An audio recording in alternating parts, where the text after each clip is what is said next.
नमस्कार. जस्ट लुकमध्ये आपलं सहर्ष स्वागत आहे. मी सुफी सय्यद. आपण पाहत आहात जस्ट लुक. देशभराचं वातावरण आता सध्या तप्त आहे. ठिकठिकाणी आंदोलन होत आहेत, काही ठिकाणी निषेधाचे मोर्चे निघत आहेत. विषय एकच आहे, न्यायपालिकेवरती झालेला हल्ला. आणि न्यायपालिकेवरती हल्ला करणारे कोण? तुमच्या आमच्यासारखी सर्वसाधारण माणसं.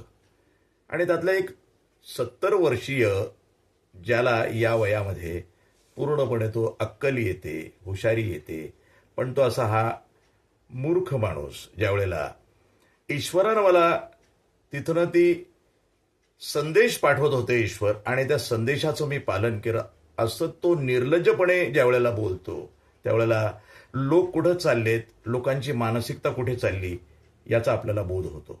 बोध होतो म्हणण्यापेक्षा बोध व्हायलाच तयार नाहीये असे म्हटलं तरी वावगं ठरणार नाहीये. फक्त आपण शब्द व्यक्त करतो, भावना व्यक्त करतो, या पलीकडे काहीच करत नाही.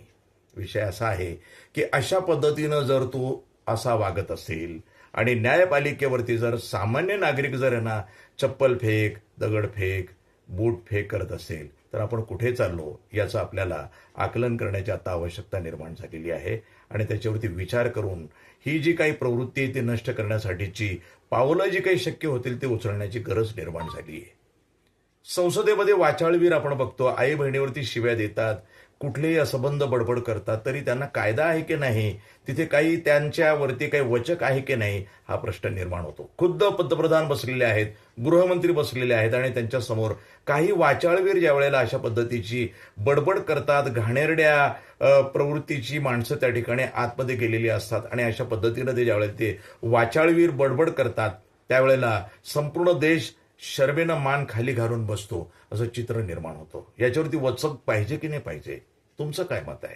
कारण तुम्ही हे सगळ्या गोष्टी सहन करत राहणार, आयुष्यभर हेच करणार आहात का? आपण ज्या वेळेला यांना निवडून देतो, पाठवतो, आणि ज्यावेळेला ते शपथ घेतात, शपथ ग्रहण करून ज्या वेळेला संविधानाची शपथ घेतात आणि अशा पद्धतीनं वाचाळ शब्द त्या ठिकाणी, घाणेरडे शब्द उच्चारतात, तर यांना कुठेतरी अटकाव करायला पाहिजे की नाही पाहिजे? आजच्या पुरतं हे इतकंच. तुम्हीच ठरवा यांना काय करायला पाहिजे म्हणून.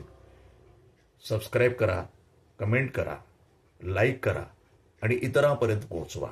मी Sufi Sayyed, just look news, Ahmednagar. नमस्कार, आदाब, अस्सलाम वालेकुम.